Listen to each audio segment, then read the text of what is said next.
बिस्मिल्लाहिर्रहमानिर्रहीम, अस्सलाम वालेकुम। प्रोग्राम इनसाइड द न्यूज़ के साथ मैं हूं आपका मेज़बान मुख्तार अहमद। और जैसे कि प्रोग्राम में हम आज मौसमियाती तग़य्युरात के हवाले से बातचीत करेंगे। सिर्फ बातचीत नहीं करेंगे बल्कि हल तलाश करने की कोशिश करेंगे, क्योंकि हुक्मरान आज भी सोए हुए नज़र आते हैं। हम बताना चाहेंगे आपको कि तख्त पर बैठे हुए हुक्मरान जो कि इस वक्त जिन्हें अवाम की बड़ी फिक्र नज़र आ रही है, ऐसे में फेडरेशन की जानिब से जो है वो अहकाम जारी किए गए, ऐलानात सामने आ रहे हैं। कराची में हालिया बारिशों और सैलाब में कितना नुकसान हुआ, इस हवाले से वफाकी वजारत आबी वसाइल ने मुल्क भर से तफसीलात भी तलब करनी है। पूछा यह जा रहा है कि हालिया बारिशों और सैलाब की सूरत में चारों सूबों आजाद कश्मीर समेत गिलगित बल्तिस्तान समेत जो भी नुकसान हुआ है इसका अजाला किया जाएगा। और ऐसे में नुकसान की तफसीलात में खास करके कि ये जो सैलाब आया है इसके दर्जात क्या है, बुलंद दर्जा है या दरमियानी दर्जे का सैलाब आया है या छोटे दर्जे का सैलाब है, इसके साथ साथ कौन कौन सी तहसील, कौन कौन से जिला ऐसे जिसमें इस वक्त नुकसानात हुए हैं, माल मवेशी का कितना नुकसान हुआ है, किस तरीके से घर बार जो है वो तामीर हुए थे जिसका नुकसान हुआ, इन तमाम चीजों का अजाला करने के लिए विफाक से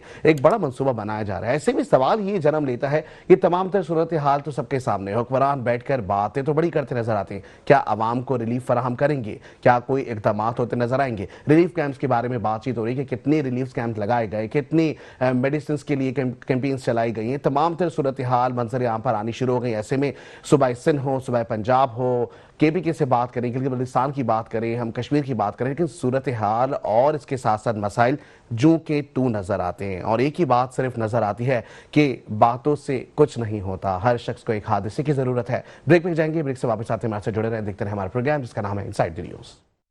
welcome back to the show. जैसे कि प्रोग्राम में आज हम बात कर रहे हैं सैलाबी सूरत हाल के हवाले से, और जैसे में हम ये देख रहे हैं कि पूरे मुल्क भर में इस वक्त हाई अलर्ट नज़र आ रहा है। ऐसे में इदारे क्या काम कर रहे हैं, क्या इक़दाम किए जा रहे हैं, क्या ये इक़दाम वक्ती तौर पर एक रिलीफ है, क्या ये इक़दाम एक लॉन्ग टर्म प्लानिंग है, इसके ऊपर खुसूसी गुफ्तगू का सिलसिला जारी है। ऐसे में इस वक्त हमें ज्वाइन किया एडवोकेट सैफुद्दीन साहब ने, जो कि जमात इस्लामी से जिनका ताल्लुक है। सबसे पहले वेलकम करेंगे अपने प्रोग्राम में। अस्सलाम वालेकुम सर।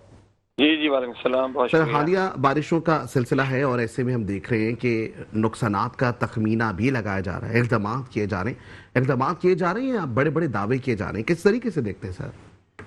देखिए, हमारे यहाँ तो एक तवील अरसे से ये सिलसिला है ना कि जब आफत सर पे आ जाती है तो फिर उसको हल करने के लिए भागते दौड़ते हैं। पहले ना कोई तैयारियां होती हैं, ना कोई बात होती है। इस वक्त देखिए पूरे पाकिस्तान में जिस तरीके से तबाहियां हुई हैं, उसमें आप देखें कि एनडीएमए की क्या तैयारी थी, पीडीएमए सूबे के अंदर बन गई हैं, उनकी क्या तैयारी थी, जो हमारी अपनी सूबाई हुकूमतें हैं, जिले हुकूमतें, आप देखें ना टोटल फेल्योर है यार। दुनिया के अंदर अल्लाह माफ करे कैसे कैसे जलजले और सैलाब आ जाते हैं और किस तरीके से वो लोगों रेस्क्यू करते हैं। यहाँ पे ये आलम है कि कुछ भी नहीं है, यहाँ तो रस्सियां लगे कहीं खड़े में हैं, कहीं कुछ कर रहे हैं, कोई तैयारी नहीं है। एनडीएमए को इतना पैसा मिला और हम समझ रहे थे कि आइंदा कोई भी अल्लाह ना करे आफत या कुछ आएगी तो करेंगे। इस वक्त भी आप देखें ना पूरे पाकिस्तान में आपको अल खिदमत नजर आ रही है जो भाग दौड़ कर रही है। तो एक एनजीओ है, कितना कर सकती है। अब वो तारीफें भी लोग कर रहे हैं, हुकूमत भी तारीफ कर रही है, जनाब सूबाई असम्बली कौमी असम्बलियों में भी बात कर रहे हैं लोग। लेकिन बात यह है कि ये काम गवर्नमेंट के करने के होते हैं ना भाई।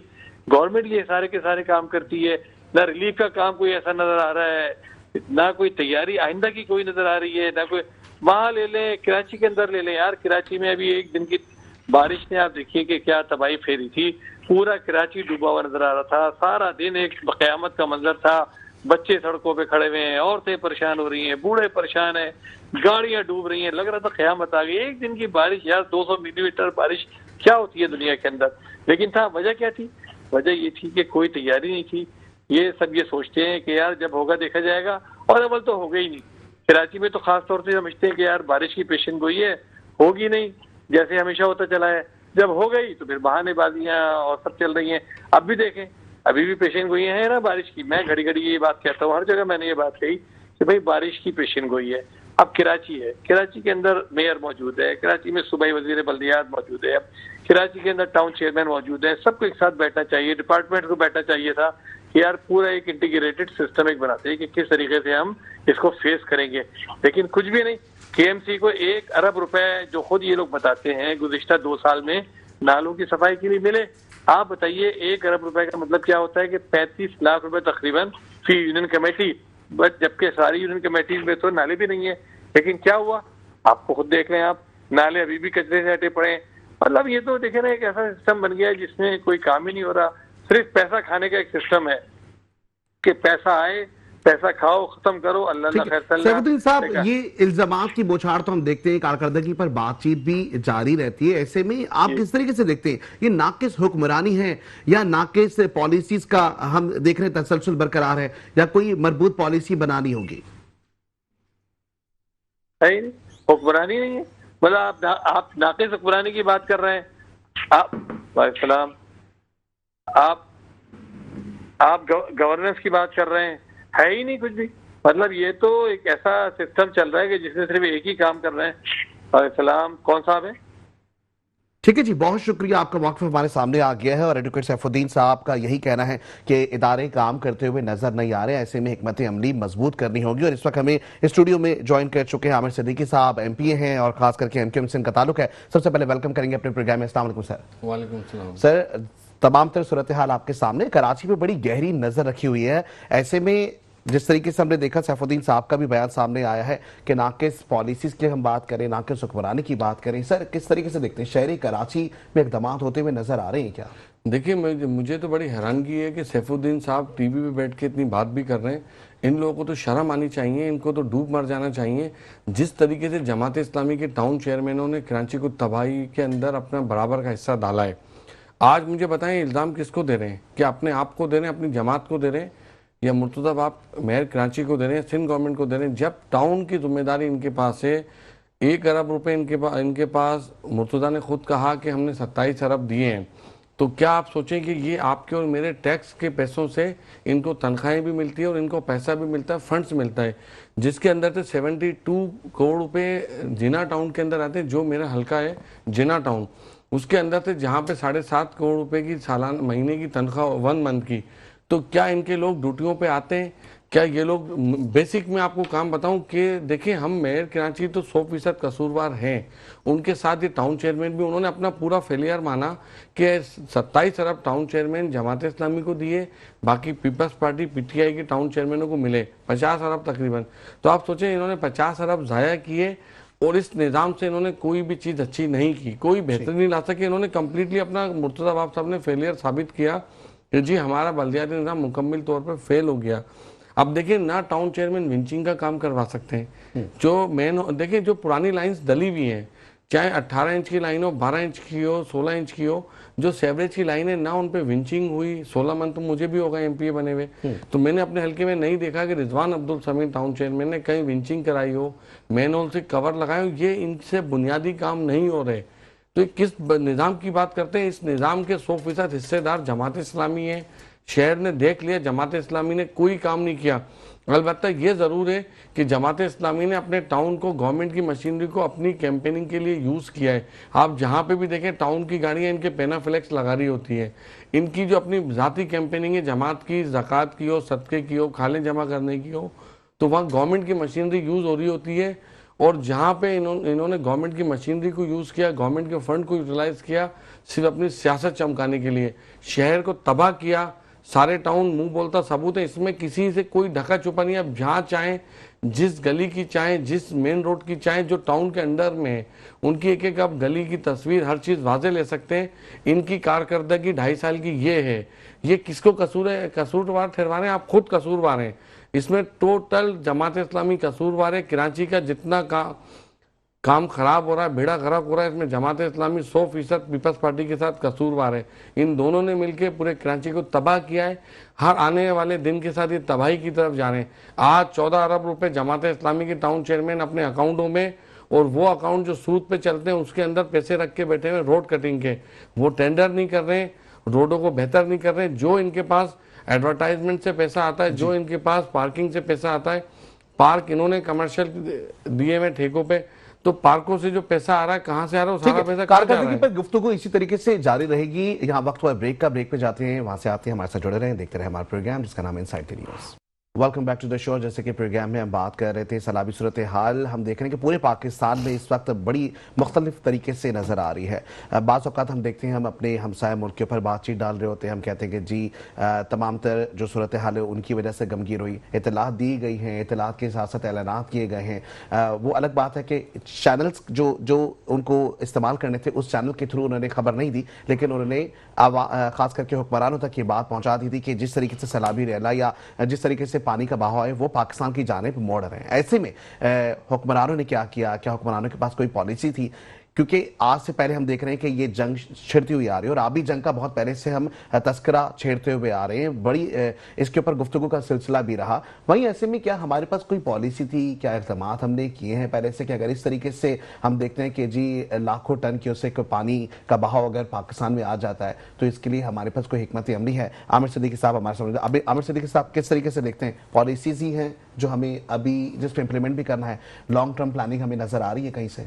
जी देखिए, लॉन्ग टर्म प्लानिंग तो बिल्कुल भी नहीं है, क्योंकि देखिए लॉन्ग टर्म प्लानिंग होती है आपकी 50 साल की, 100 साल की, वो तो हमें नज़र नहीं आती। हम 2-3 डैमों पे चल रहे हैं, हम डैम बनाने में भी पीछे रह गए, डैम हम बना नहीं सके, पानी का स्टोरेज हमारे पास है नहीं। हमने आज तक अपनी दरियाओं को और अपनी किनाल्स को पक्का नहीं किया, उन पे पिचिंग नहीं कर पाए, तो हमारा आधे से ज़्यादा पानी तो ज़ाया हो जाता है। तो हमने कोई भी लॉन्ग टर्म प्लानिंग नहीं की, और इस जो इतना बड़ा सैलाब है, हम तो अल्लाह ताला से दुआ गो हैं, जो हमारा पंजाब, हमारा बड़ा भाई इस वक्त मुश्किल में, अल्लाह ताला उनके लिए करम का मामला फरमाए, क्योंकि वहाँ पे हर सियालकोट हो, लाहौर हो, उनके काफ़ी इलाके इस टाइम बहुत मुश्किल सूरत है। तो सर हम हादसे में से दुआएं करते रहेंगे? नहीं देखिए, ये तो लॉन्ग टर्म प्लानिंग की बात है, तो वो बात है कि अगर आप आज शुरू करेंगे तो 20 साल बाद जाके आप कर सकते हैं, क्योंकि हमारे पास जो वसाइल हैं, जो क्योंकि ज़्यादातर तो वसाइल हमारे सूबों में आ जाते हैं, फेडरल गवर्नमेंट तो चलती कर्जे पे। ये जो NFC अवार्ड था, ये हुआ इसलिए था कि सारे सूबे अपनी चीज़ों को बेहतर करें, चाहे उसमें पंजाब हो, बलूचिस्तान हो, KPK हो, सिंध हो। मगर उसका नतीजा ये निकला कि आज 15 सालों में 2010 के बाद कि वो सारे पैसे भी ज़ाया हो चुके हैं, मगर सूबों ने कोई भी बुनियादी ढांचे में तब्दीली नहीं लाई गई। अब उसमें चाहे सैलाब के इंतजाम हों, चाहे आपके पास ज़्यादा बारिशें हों, चाहे आपकी मौसमियाती तब्दीली हो, तो NFC अवार्ड का मकसद ये था कि सूबों के अंदर सूबे खुद मुख्तार हों और अपनी स्कीम्स और अपने सूबों के जो आने वाले दरपेश मसाइल उनको हल कर सकें। मगर सूबों ने करप्शन तो दबा के की। अब जैसे सूबा सिंध के अंदर 22,000 अरब खर्च हो गए, तो कोई हम लॉन्ग टर्म प्लानिंग का प्रोजेक्ट नहीं लगा सके, कोई हमने अपने दरियाओं को की बाड़ों को मजबूत नहीं किया, कोई हमने डैम्स नहीं बनाए, तो हमारा जितना पानी आता भी हो सब समंदर में जाता, ज़ाया हो जाता है। यानी हमने कोई भी मेगा प्रोजेक्ट उस 22 से 25,000 अरब रुपए खर्च करने के बाद भी नहीं किया। यही पंजाब की सूरत हाल है। तो उन्होंने देखिए इस NFC अवार्ड का फायदा क्या मिला? एक फायदा तो बहुत अच्छा हुआ कि कुछ बड़े बैनर तो पंजाब में नजर आ रहे हैं कि जी वजीर आला पंजाब बड़े बड़े काम कर रही है, दावे कर रही है, तो क्या कुछ ऐसा हो रहा है? लास्ट कमेंट करता हूं, मैं कह रहा हूं कि आपने इस 28,000 अरब से, पंजाब के तो इससे ज्यादा है, 2-3 काम अच्छे हुए, ब्यूरोक्रेट्स और कुछ सियासतदानों ने बैरून मुल्क में होटल खरीदे, जायदादें बनाई।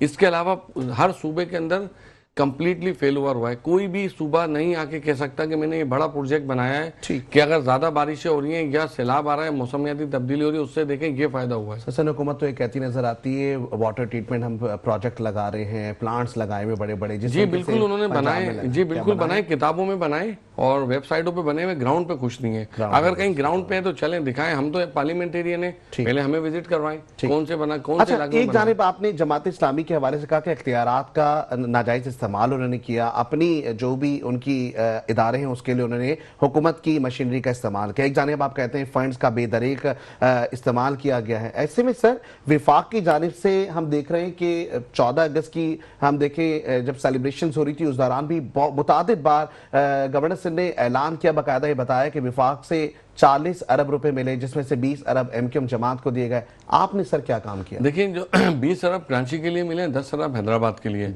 जिसकी लास्ट मंथ में जमात इस्लामी के टाउन चेयरमैनों ने हमें NOC इशू किए, वो मुझे नहीं की, वो किए PIDCL Pakistan infrastructure development company. Sir आप एक जानिब कह रहे हैं कि जी वो कारकर्दगी अच्छी नहीं कर रहा, तो फंड्स ऐसे दे दिया? नहीं, फंड्स नहीं दिए। देखिए हमें दिए, प्राइम मिनिस्टर ने दिए, MNA को पैसे, MPS को हमें 1 रुपया नहीं मिला आज तक 16 मंथ में। वो पैसे मिले हमारे MNS को, जो कि पाकिस्तान इंफ्रास्ट्रक्चर डेवलपमेंट कंपनी ने टेंडर कॉल कर दिए, वर्क ऑर्डर मिल चुके हैं, अब वो काम एग्जीक्यूट होने जा रहे हैं, जिसकी NOC। सर एग्जीक्यूशन तो हम सिंध हुकूमत पे भी यही तनकीद करते हैं कि वो बातें बड़ी करते हैं कि जो एग्जीक्यूशन होगी, फंड्स आ रहे हैं, लेकिन ग्राउंड रियलिटी नजर नहीं आ रही। तो क्या हम ये तवक्को यही करें कि आने वाली हुकूमत में अगर इस तरह के फंड्स मिलेंगे तो हमें सिर्फ ग्राउंड रियलिटी पे सिर्फ और सिर्फ मैदान नजर आएंगे? इंशाल्लाह ताला ऐसा कुछ नहीं होगा। हमारा एक एक काम अकाउंटेबल होगा और हर आदमी उसको अकाउंटेबल कर सकता है इंशाल्लाह ताला। ये जो काम शुरू हो रहे हैं, चेयरमैन MQM पाकिस्तान खालिद मकबूल सिद्दीकी भाई की हिदायत है, कि इसमें जीरो टॉलरेंस है और एक सिंगल पेनी की भी करप्शन नजर नहीं आएगी। आवाम होगी और हमारे गिरबान होंगे। ठीक। अगर इस पैसे में कहीं आपको कौन सा प्रोजेक्ट देखिए, प्रोजेक्ट कराची के लिए देखिए, क्या करने आप जा रहे देखिए हैं 20 अरब में क्या होगा। अब 20 एम चले एक कोई प्रोजेक्ट बता दें जो बनाने जा रहे हो आप सर। देखिए वो काम करने जा रहे हैं जो कि टाउन चेयरमैन मुर्तुजा वहाब के काम थे, जिसके अंदर सेवरेज के काम है, पेवर्स लगाने थे। ये वो काम थे बेसिकली टाउन चेयरमैन और यूसी चेयरमैन और मेयर कराची ने करने थे। हम तो चाहते हैं कि हम स्कूल्स बनाएं, कॉलेज बनाएं, हॉस्पिटल को बेहतर करें, मगर जहां पे आपके घर में 2 फीट पानी भरा हुआ हो सेवरेज का, जहां आपके पास लाइन टूटी हुई हो पानी की, उस पाइप में 10 जोड़ हो, जो वाटर बोर्ड नहीं लगा रहा हो, जो कि वो बेसिक नीड्स हैं। जब इंसान टैक्स देता है तो पानी, सेहत और एजुकेशन आपने फ्री देनी है। ये वो काम है जो हम करने जा रहे हैं उन पैसों से जो नहीं करने चाहिए थे, जो कि 18वीं तरमीम के बाद सिंध गवर्नमेंट, टाउन और लोकल बॉडीज ने करने। जब आपके घरों में, इलाकों में पानी भरे हुए हों घरों में, तो आप क्या करोगे? आप क्या स्कूल जाके बनाएंगे? आप हॉस्पिटल की बिल्डिंग बनवाना शुरू करेंगे?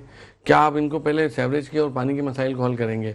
ये वो मसाइल हैं जो 70 साल में आज तक सिंध गवर्नमेंट और ये बल्दियाती निज़ाम इस साल का जो 2.5 साल का आया हुआ आगे हो चुका है, इसमें एक भी ये काम नहीं कर सके। ये सारा पैसा उस पर खर्च होगा, पेवर्स लगेंगे, सेवरेज का काम होगा। हमारी पहली प्रायोरिटी है कि पानी की सप्लाई और हम सेवरेज के ऊपर इस सारे पैसे को खर्च करें, ताकि सेवरेज का कोई एक इशू तो हल हो जाके।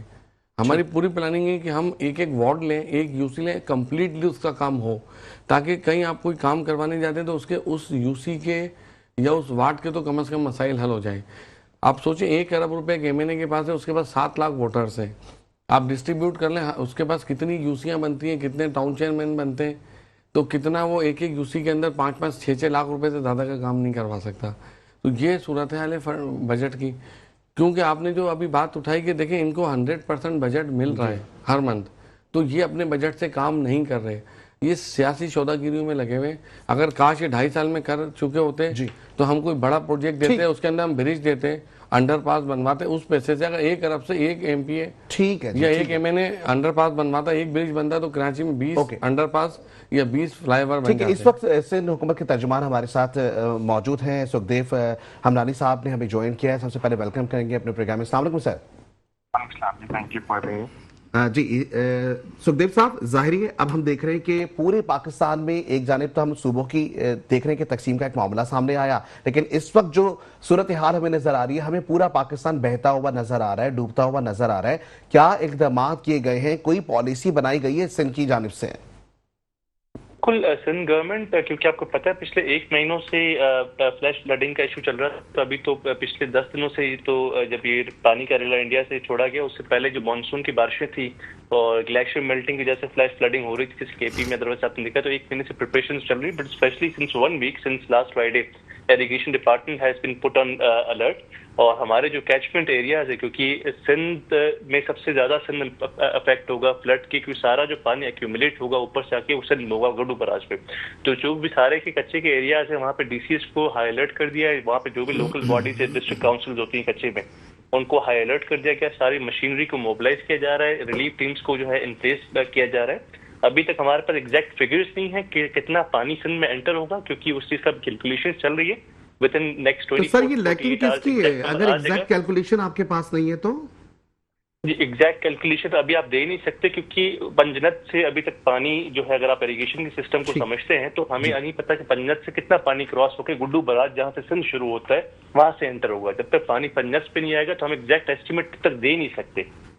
ठीक है। अच्छा हमलानी साहब, आवाम का एक तासुर सामने नजर आ रहा होता है, आवाम ये कहती हुई नजर आती है, शहरी कराची की अगर बात करें, कि अंदरूनी सिंध में चले काम होता हुआ, पॉलिसीज होती हुई, जिस तरीके से लास्ट टाइम हमने 2022 में देखा सैलाब आए, बड़ा अच्छा काम किया गया है। और इस पे मैं बिलावल भुट्टो जरदारी साहब को जो है वो कहूंगा कि हाँ वाकई में बहुत अच्छा एक काम किया। मिल्कियत का मामला हुआ तो खवातीन के हक में जो है वो मिल्कियत दी गई, बहुत अच्छे इकदाम हैं, लेकिन ऐसे में कराची के लिए कुछ नहीं किया जाता। सर इसके लिए कुछ किया है आप लोगों ने?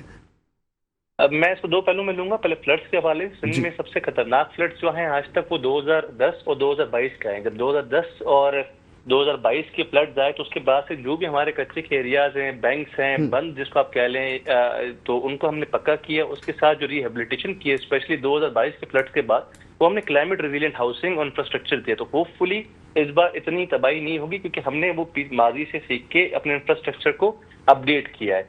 सर लेकिन हम तो फिर बाद में यही कहते हैं कि हादसा हो गया, तूफानी बारिश थी, हमने अंदाजा नहीं लगाया, मेयर कराची के बयान सामने कि इतनी बारिश एक्सपेक्ट नहीं थी, इतनी बारिश हो गई, तो इसका मतलब फिर हम तो सही तरीके से कारकर्दगी नहीं कर रहे। हमारे पास फंड्स भी आ जाते हैं, हमारे पास अरबों रुपए का फंड आता है, हमारे पास हर साल एनडीएमए लेने, हम जो इदारे लेने जो कि महकमा मौसमियात को लेकर चलते हैं, ऐसे में हर साल का फंड्स है, तो फिर हम आखिरी वक्त में ही क्यों नाप तोल कर रहे हैं? लेकिन अगर आप ये सब मेरे ख्याल में इस कॉन्सेप्ट से सही समझे नहीं, एकदम से फ्लैश फ्लडिंग हुई है, ये पाकिस्तान का अपना एकदम से पानी बारिश का नहीं आ रहा जो ऊपर से। अगर हम फ्लड की बात कर रहे हैं, रेन वाटर की अगर हम बात नहीं करें, ये एकदम से छोड़ा गया इंडिया की जानिब से जो ईस्टर्न रिवर्स है, रावी सतलज ब्याज, ना लाहौर ने एक्सपेक्ट किया था, ना पंजाब ने एक्सपेक्ट किया था, किसी ने एक्सपेक्ट नहीं किया था, ना यहाँ पे फौज डिप्लॉय कर दी पंजाब गवर्नमेंट ने, किसी को एक्सपेक्टेड नहीं था कि इंडिया जो है ऐसे कोई आबी जारियत करके इतना सारा पानी एकदम से फ्लैश फ्लडिंग करके पाकिस्तान के अंदर छोड़ देगा। तो इसमें तो ये ना तो ये नेचुरल कॉज है, ये अभी जारियत है, ये किसी को एक्सपेक्टेड नहीं था कि इंडिया इस तरह से। सर ऐलान तो किया गया था, बताया गया था, बाकायदा तौर पर ऑफिशियली अनाउंस किया गया था कि पानी का बहाव जो है वो पाकिस्तान की जानिब, पंजाब की जानिब दिया जा रहा है। आपने फॉरेन अफेयर्स के ऑफिस को फॉलो किया हो, इंडिया ने as per under water treaty हमें जो है इंटिमिडेट नहीं किया किस तरह से पानी छोड़ा। उन्होंने फिर सिफारती चैनल्स के थ्रू लास्ट मोमेंट पे पाकिस्तान को बताया कि इतना पानी आ रहा है, हमने छोड़े, जिसकी वजह से पंजाब गवर्नमेंट को वहाँ पे फौज की मदद लेनी पड़ी है। यहाँ पे इंशाल्लाह ऐसी सिचुएशन, मतलब हम इमरजेंसी में ही काम करते हैं, हमें इमरजेंसी जब लग जाती है, लागू होती है, उसके बाद ही हम लोग उठते हैं और उसके बाद कहते हैं चले जी अब काम करना चाहिए, हम पहले से कोई इक़दाम करने को तैयार ही नहीं है। क्या कहेंगे सर? ले रही है एक महीने से सिंध गवर्नमेंट ले रही है, एक हफ्ते से हम हाई अलर्ट पे, हम वाइड सूबा है कि हमारे पास टाइम है प्रिपरेशन का, वी आर प्रिपेयरिंग, हम इक़दाम ले रहे हैं। अभी तक सिंध में सैलाब नहीं आया, पानी सैलाब पे एंटर नहीं हुआ, हम एक हफ्ते से हाई अलर्ट पे सारी मशीनें मोबिलाइज करें, हम इक़दाम ले रहे हैं, हम हाई अलर्ट पे, हमारे सिंध गवर्नमेंट जाने से बेफिक्र है। हम सिर्फ उम्मीद कर रहे हैं कि जो हमने इंफ्रास्ट्रक्चर बनाया 2022 में, जिस मकसद के लिए बनाया, उस चीज का यूज अभी इंशाल्लाह हमें होगा कि इस बार हमें वो तबाही इंशाल्लाह नहीं देखनी पड़ेगी। सर ऐसा तो नहीं होगा? मैं सवाल ये पूछता हूँ कि सर कहाँ पे आपने कौन सा इंफ्रास्ट्रक्चर बताया, 2-4 सर बता सकते हैं नाम, क्योंकि आप शायद इंतजार कर रहे हैं, आप इंतजार कर रहे हैं। अभी देखिए, अभी मैं खुद सिंध से होके आया हूँ कि कोई कहीं पे कोई इंतजाम नहीं है। अभी खैरपुर में जाए, लोगों के घरों में पानी आ चुका है, कहीं पे भी। मैं अभी लास्ट टाइम हम खैरपुर से क्या है, खैरपुर में कच्चे में काफी जगहों पे पानी आ चुका है। ठीक है, जवाब इंतजाम नहीं देखे, ये इंतजाम क्या होते हैं? आपने एक नोटिफिकेशन निकाल दिया डीसी को कि आप खड़े हो जाए, आपने कौन सी स्कीमें किया? मुझे स्कीमें तो बता दें, कौन से आपने ऐसे कितने डैम बनाए, जितनी आपने किनाल्स बनाई है? जी हमदानी साहब बताइए, आप बताइए किनाल्स पे आपकी इरिगेशन ने पिचिंग की है। अरे सर सुन तो लें, अगर आप इजाजत दें, मेहरबानी करे तो मैं थोड़ा बोल लूं। सिंध में जो सैलाब आता है, जो पानी होता है, वो खैरपुर की आपने बात की, 3 मेजर बराजेस है, सखर, कोटड़ी एंड गुड्डू। सखर बराज के 14 गेट्स जो हैं, 36 से 38 गेट्स हैं, उसने 14 रिप्लेस कर दिए हैं, बाकी अभी रिप्लेसमेंट के फेज में एशियन डेवलपमेंट बैंक के साथ बल्कि ये हो रहा है। कोटड़ी बराज और गुड्डू बराज की रिहेबिलिटेशन हो गई है। मेन आपके यही होते हैं जो पानी के रेले को आगे निकालते और सस्टेन करते हैं, जहां से सैलाबी पानी रुकता है, तो वहां पे काम हो रहा है। ऐसी बात नहीं कि नहीं हुई, 14 गेट्स रिप्लेस हो गए। 20 अरब से ज्यादा का 15 अरब से ज्यादा का प्रोजेक्ट था एशियन डेवलपमेंट बैंक के साथ, जो हमने पूरा किया है। तो ऐसी बात नहीं कि नहीं हो रहा, हमने 2022 के बाद से जो भी है, सारे हमारे जो बराजेस हैं जहाँ से पानी कच्चे के इलाके में जाता है, उनको हम रिहेबिलिटेट कर रहे हैं, उनको हम बंदों को मजबूत कर रहे हैं। जो भी लाइनिंग से अक्रॉस आप देखें, गुड्डू से लेके कोटड़ी तक, क्योंकि ये आपके कच्चे के इलाके से समंदर होता हुआ जाता है, वहां सारी हमने लाइनिंग कर दी है, वहां पे सारे बंद हमने पक्के कर दिए। तो ऐसी बात नहीं सिंध गवर्नमेंट ने काम नहीं किया। अच्छा सर, ये आपने रिपोर्ट पढ़ी है एशियन डेवलपमेंट बैंक की, जो सकर बिराज की आई है, जो आपने एशियन डेवलपमेंट बैंक से फंडिंग ली है, उन्होंने उस काम के ऊपर तसल्ली बख्श रिपोर्ट दी है या गैर तसल्ली बख्श दी है? आपने पढ़ी है? नहीं तो मैं आपको मोबाइल के ऊपर व्हाट्सअप कर दूं रिपोर्ट वाली, आप कर दें, मुझे पता नहीं आप किस रिपोर्ट की बात कर रहे हैं। जी, वो एशियन डेवलपमेंट बैंक ने अभी कोई 15 दिन पहले रिपोर्ट इशू की है कि वो काम गैर तसल्ली बख्श हो रहा है और आज तक कंप्लीट नहीं हो रहा। वो तो बहुत 1 से 1.5 साल का प्रोजेक्ट था, वो कितने सालों में पहुंच चुका है और वो अभी तक अपने वो 50% पे भी आगे नहीं बढ़ा। जी, वो काम जो है, क्योंकि हमने जो है उसको चाइनीज फर्म्स को आउटसोर्स किया हुआ था, सारे गेट से चाइना से बन के आए, चाइना से बन के आके यहाँ पे लगे, चाइनीज स्टेट ओन कर रही है, उसके ऊपर स्ट्रिक्ट मॉनिटरिंग है। तो उस जी सुखदेव साहब, बहुत शुक्रिया, आप हमारे साथ थे। और इस वक्त वो एक ब्रेक पे जाएंगे, ब्रेक से वापस आते हैं, हमारे साथ जुड़े रहें, देखते रहे हमारा प्रोग्राम जिसका नाम है inside the news. Welcome back to the show. जैसे कि प्रोग्राम में हम बात कर रहे हैं खास करके सैलाबी सूरत हाल से निपटने के लिए हुकूमती इदारों की क्या क्या सूरत हाल है, क्या हुकूमती इदारे काम करते हुए नजर आ रहे हैं, क्या इकदाम हो रहे हैं। निचले दर्जे का सैलाब हो, दरमियानी दर्जे का सैलाब हो या ऊंचे दर्जे का सैलाब हो, क्या हम तैयार हैं, किस तरीके से रिलीफ दिया जाएगा आवाम को, क्या आवाम को मुतनब्बी किया जा चुका है। इन तमाम तर सूरत हाल के ऊपर गुफ्तगू हो रही है। ऐसे में शहरी कराची जो कि एक साहिल के किनारे पर मौजूद है, क्या इसमें भी किसी किस्म का कोई तूफानी जो आमद है, क्या वो भी इस वक्त मुतवक्के है। इस पर गुफ्तगू का सिलसिला जारी है। हालिया बारिशों को हमने देखा जिसमें गैर मामूली बारिशों से हमने देखा कि इंफ्रास्ट्रक्चर मुकम्मल तौर पर तबाह बर्बाद के दिहाने पर पहुंच गया। ऐसे में आमिर सिद्दीकी साहब किस तरीके से देखते हैं तमाम तर सूरत हाल को, इदारे काम कर रहे हैं या खास करके हमें मखसूस पूरी ब्यूरोक्रेसी के अंदर जो है हमें तब्दीली लानी पड़ेगी। देखिए ये तो आज मैं समझता हूँ शायद 5 साल का बच्चा भी बता सकता है जो स्कूल जाता है और जब शाम को दोपहर को घर आता है, तो ये तो 5 या 6 साल के बच्चे से भी पूछ सकते हैं जो गैर सियासी होते हैं। तो वो भी आपको इनकी पूरा पोस्टमार्टम बता सकते हैं कि वो बच्चा किस तरह से स्कूल जाता है खड्डों में, और जब वो खड्डे गटर का पानी गलाजा से अपने स्कूल जाता है और जिस तरह से वापस घर आता है, तो ये तो एक बच्चा बता सकता है। शहर को तो बिल्कुल तबाही के दाने पे लेके आ गया।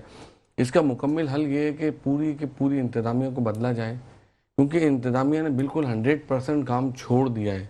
आप देखें, एक होता है ना कि आपको 2.5 साल हो गए, मुर्तज़ा साहब आपको 5 साल हो चुके हैं, 2 साल वो एडमिनिस्ट्रेटर भी रहे, तो 5 साल की जो उनकी कारकर्दगी है, मैं कहता हूँ कि पूरे कराची के अंदर जितने भी टाउन है, 25 टाउन में से कोई एक यूसी तो चल के दिखाएं कि वो यूसी इन्होंने मॉडल बना दी हो।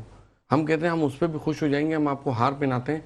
आए पूरे कराची के अंदर एक यूसी, एक वार्ड दिखा दें कि जहाँ पे पीने का साफ पानी मिल रहा हो, जहाँ पे सेवरेज के 100% मसाइल हल हो चुके हों, उस यूसी के अंदर स्कूल के अंदर फर्नीचर मौजूद हो, उसकी जो डिस्पेंसरी है वहाँ पे छत नहीं टपकती हो, उस यूसी की डिस्पेंसरी के अंदर डॉक्टर बैठे हुए हों, वहाँ पे सेवरेज का इशू नहीं हो, वहाँ पे मीठा पानी आता हो, उसको टैंकर नहीं खरीदना पड़ रहा हो।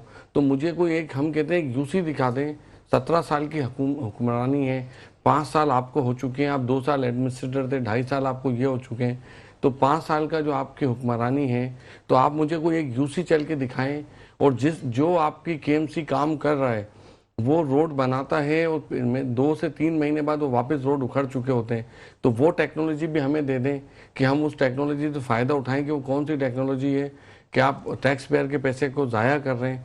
अरबों की स्कीमें जो कि आसिफ जरदारी साहब ने एमक्यूएम पाकिस्तान को 22-23 और 23-24 में स्कीमें दी 8-8 अरब की, आज उन स्कीमों का क्या हुआ? आपने अपने केएमसी के लोगों से सवाल किया है कि क्या जहांगीर रोड बनता है और हर 3 महीने बाद जहांगीर रोड 3 अट्टी से गुरु मंदिर बन रहा होता है, वो किस टेक्नोलॉजी पे और किस मटेरियल पे काम कर रहे हैं? लालू खेत जाएँ तो रोड बनते हैं, न्यू कराची, कोरंगी, लांडी। मुर्तज़ा बाप साहब कभी आप औरंगी टाउन जाएँ उस पसमानदा इलाकों में, वहाँ जाके देखें गुंजान आबादी है, तो वहाँ आपको पता चलेगा शहर कितना बड़ा है। शायद आप औरंगी टाउन में कभी गुलशन बिहार आप जाएं, मोमिनाबाद, कहीं पे भी आप नहीं गए होंगे। आप कायदाबाद की तरफ जाएं, जब आप जाएंगे, लियारी मेरा शहर है, लियारी में मैं खुद घूमता हूँ, मैं लियारी में रहा हूँ, लियारी में बिहार में रहा हूँ। हम 2007 तक लियारी में भी रहते थे, तो 2007 के लियारी में और आज 2025 के लियारी में जमीन आसमान का फर्क है। हम वहाँ पे साइकिल चलाते थे, होटलों पे खाना खाते थे, हमें वो लियारी की गलियाँ ना सेवरेज का पानी खड़ा होता था। आज लियारी जाए, लियारी के अंदर हर इंसान आपके नाम का नुहा पड़ रहा है। वहाँ पे सेवरेज की जो सूरत हाल है, आपने कौन सा इलाका है जिसको डैमेज नहीं किया? मॉडल तो बनाया ना, मॉडल टाउन जी बिल्कुल, वो सेवरेज के मसाइल के हिसाब से तो मॉडल बन चुका। हम तो खुली बात कह रहे हैं कि मीडिया अपना कैमरा ले और दिखाए कोई एक यूसी, कोई टाउन, कहीं पे भी इनकी जो है अच्छे काम हो। हम आएंगे, हम प्रेस कॉन्फ्रेंस करेंगे और सिंध गवर्नमेंट को शाबाशी देंगे। आमिर सिद्दीकी साहब, जब बात हो रही होती मॉडल टाउन की, आपने बात की कि मॉडल टाउन बनाना है, मॉडल टाउन हम देखते हैं जब जैसी इस तरह की बात आती है तो वैसे ही हम पंजाब का रुख कर लेते हैं। पंजाब के जो होते हुए काम मॉडल टाउन बने हुए नजर आ रहे होते हैं, जिसमें वज़ीर आला पंजाब मरियम नवाज का किरदार है या नहीं, वो तो ग्राउंड पर रियलिटी पता चलेगी। लेकिन ऐसे में जब ये सवाल सिंध हुकूमत से किया जाता है तो उनका यही कहना होता है लाहौर को कराची से कंपेयर नहीं किया जा सकता, क्योंकि रकबे के हिसाब से आप देख लें, फैसिलिटी के हवाले से देख लें, जमीन आसमान का फर्क है। ठीक है, देखिए लाहौर को कराची से बिल्कुल भी कंपेयर नहीं कर सकते, क्योंकि कराची जो सिंध का कैपिटल कराची है वो पूरे पाकिस्तान को टैक्स जमा करके देता है और पाकिस्तान उसके टैक्स पे चलता है। तो उसको तो कराची को तो कोई कंपेयर कर ही नहीं सकता किसी से भी, क्योंकि हम टैक्स जमा करते हैं और पूरे पाकिस्तान को देते हैं, पूरा पाकिस्तान उस पर चलता है। तो आप सोचें उस शहर के साथ आप लोगों ने क्या किया है। आप लाहौर के किसी भी टाउन में चले जाएँ, किसी इलाकों में चले जाएँ, खुदारा कभी हम कहते हैं कि वो ऐसी बद्दुआ नहीं दें कि लाहौर भी आज देखें कराची के सनतकार अपनी फैक्ट्रियां लाहौर में शिफ्ट कर रहे हैं, फैसलाबाद में शिफ्ट कर रहे हैं। आज आपके मीडिया हाउसेस के हेडक्वार्टर सारे लाहौर शिफ्ट हो रहे हैं। तो क्यों शिफ्ट हो रहे हैं वो लोग? क्या कराची अच्छा होता तो वो छोड़ते? तो हम कहते हैं कि खुदारा इससे निकलें, अपने शहर को बेहतर करें जहाँ से आप लोग पैसे कमाते हो। जो शहर आपको सबसे ज़्यादा एनएफसी में हिस्सा देता है, तो क्या आप उस शहर को उसकी परसेंटेज दे रहे हैं? क्या आप बताएं कि आपने जो पाकिस्तान की गवर्नमेंट से मुआहदा किया है, जो एनएफसी अवार्ड के थ्रू आपको पैसा मिल रहा है, तो क्या उससे कितने फीसद आप शहर के अंदर काम करा रहे हैं? आप बार बार फेडरल गवर्नमेंट से पैसे मांगते हैं, फेडरल गवर्नमेंट तो आपको पैसे दे रही है, वो तो एनएफसी अवार्ड के थ्रू आपको हर महीने पैसे आते हैं। तो आप क्या शहर के इंफ्रास्ट्रक्चर की आपने कोई लॉन्ग टर्म प्लानिंग की है? अगर आप 15 साल की प्लानिंग करते तो आज हम दुबई से आगे होते, मगर आपने शहर को बद से बदतर करने की तो प्लानिंग की हुई है। कोई आपके पास अकाउंटेबिलिटी नहीं है, कोई आपके पास मैकेनिज्म नहीं है कि सड़क बनती है, टूटती है तो वो ऑफिसर क्यों जेलों में नहीं होते, क्यों उनके खिलाफ इंक्वायरियां नहीं होती। शहर का इंफ्रास्ट्रक्चर आपका मुंह बोलता सबूत है। क्या ये जो टैक्स पेयर का पैसा है कि रोज आपके पास आएगा? उस पैसे की अकाउंटेबिलिटी होनी चाहिए। आपने शहर को बद से बदतर सूरत हाल में डाल दिया है। आपके पास कोई ऑप्शन नहीं है, कोई प्लानिंग नहीं है, आपके पास कोई रूल मैप नहीं है कि आप इस शहर को कैसे अच्छाई की तरफ लेके जाएंगे। ठीक है जी, बहुत शुक्रिया आमिर सिद्दीकी साहब, उसके साथ साथ एडवोकेट सैफुद्दीन साहब और हमनानी साहब, आपका शुक्रिया, आप लोग प्रोग्राम में मौजूद थे। आखिर में जाने से पहले एक छोटी सी कहानी आपको सुनाना चाहूँगा कि एक सल्तनत में एक बादशाह हुआ करता था और वो बादशाह अपनी वजारत को संभाल रहा था। ऐसे में उसने महकमा मौसमियात की वजारत अपने करीबी साथियों को दी, अपने करीबी रिलेटिव्स को दी। और एक दिन जब वो शिकार पे जाने लगा तो उसने बड़ा ऐलान किया कि मैं शिकार पे जा रहा हूँ और अपनी फौज को तैयार किया। ऐसे में वजारत मौसमियात से पूछा गया कि जनाब आज बारिश होगी, तो उन्होंने कहा कि नहीं जनाब, आज तो आप निकल के जा रहे हैं, शहंशाह हैं, बादशाह हैं, आज तो आप रवाना हो रहे हैं जंगल की जानिब। तो ऐसे में तो भाई सूरत हाल यह है कि मौसम बिल्कुल सही है, कोई अबर आलूद नहीं है। रस्ते से गुजर रहे होते हैं, बराबर से ही गुजरते हुए देखते हैं कि एक गधे के ऊपर जो है वो कुम्हार मौजूद होता है, कुम्हार अपने बर्तन लेके जा रहा होता है। ऐसे में वो इल्तिजा करता है बादशाह के, बादशाह सलामत आप जंगल की जानिब जा रहे हैं, मौसम बड़ा खराब है, सूरत हाल बड़ी गमगीर हो सकती है और कुछ देर बाद बारिश हो सकती है।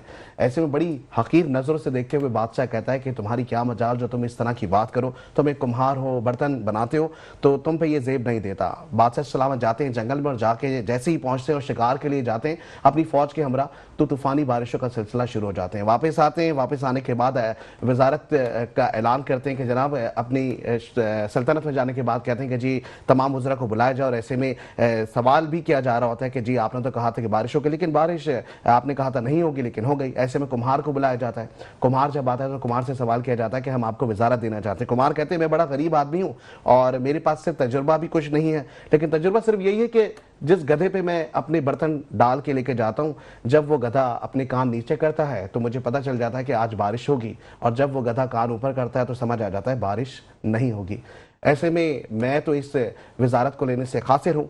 तो बादशाह सलामत ऐलान करते हैं कि इस गधे को जो है वो वजारत दे दी जाए। और ये मैं बात कर रहा हूँ अपने करीबी हमसाय मुल्क के हवाले से, और यही सूरत हाल हमें कुछ देखी हुई नज़र आ रही है। वजारत की नज़र देखें या वजारत के बढ़ते हुए हुक्मरानों को देखें तो ये जो हुक्मरान है अपनी कारकर्दगी से अपनी नाअहली का खुद सबूत दे रहे हैं। आज के प्रोग्राम में इतना ही। ज़िंदगी वक्त और हालात ने दिया साथ, तो आपसे होगी कल फिर मुलाकात। अपना ख्याल रखिएगा। अस्सलाम वालेकुम।